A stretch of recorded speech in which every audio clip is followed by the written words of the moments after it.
So Hayden, I mean, I've got to say, I love Obi-Wan. I love the return of Vader. Why do you think it was necessary, though, for Darth Vader to come back and be part of this storyline? I think sort of the idea that these characters are just so connected, you know, and it's difficult to have one without the other. So I was fortunate in that respect. This Vader, he's scary. I can't imagine as a kid. I think I would be really quite frightened to see this version.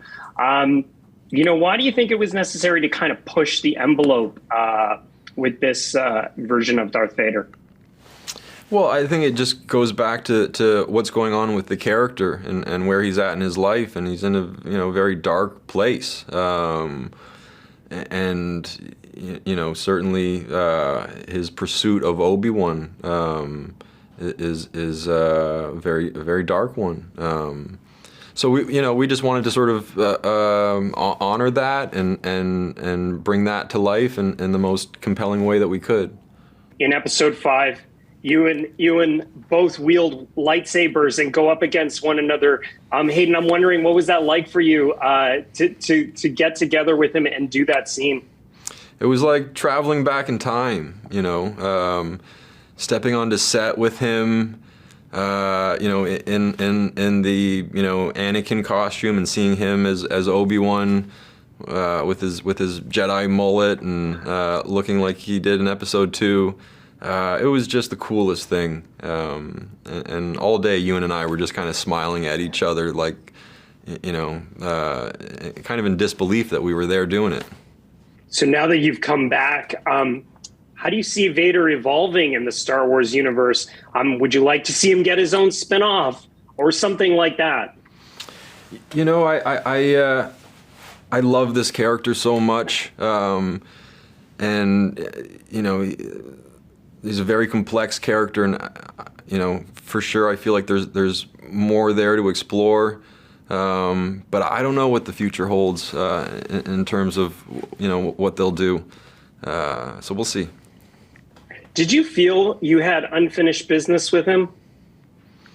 Yeah. I mean, when I finished the prequels, it felt like my journey with Anakin was complete, but yeah, I mean, there was definitely an aspect of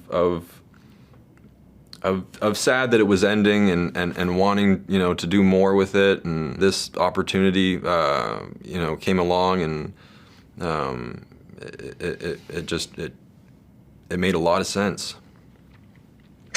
Can you compare your entrance? I mean, when Vader comes back in Rogue One, I thought that was pretty amazing. I thought that was pretty scary. But when you come in Obi-Wan, I think that's like the tops for me.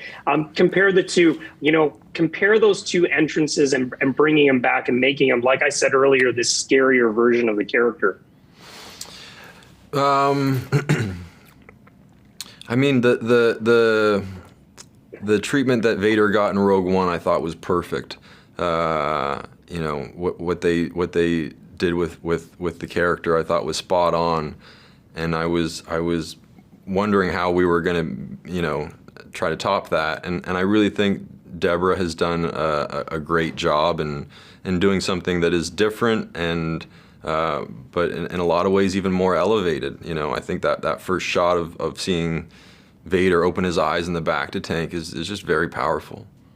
How much weight did you have to put on? Did I really read correct that you put on 25 to 30 pounds? Yeah. I put on as much weight as I could to play this character and fill out the suit and look the part in the bacta tank. But I had enough time to do so that was nice. But that wasn't eating ice cream, right? That's like real muscle weight. No, I was eating everything I could. It was all the calories I could consume. But yeah, I mean that was a large part of the prep for this, was just sort of changing my physicality. Hayden, we mentioned the prequels earlier.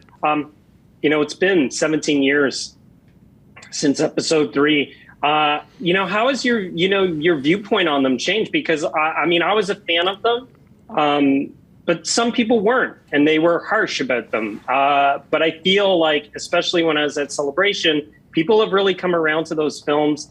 and really do truly love them. So how's your attitude changed on those sequels over the years? I don't know that my attitude has changed on them. I mean, I always believed in what we were doing, and I was very proud of those films and my work in those films. You know, it's definitely been, you know, really nice just sort of feeling the support from the fan base. But even that has always been there too. Like I've always had a good rapport with the fans. I think if anything that's changed, it's this dynamic, you know, and how sort of critics and journalists want to engage now. That's changed, which is nice. I want every lowlife and bounty hunter to squeeze him.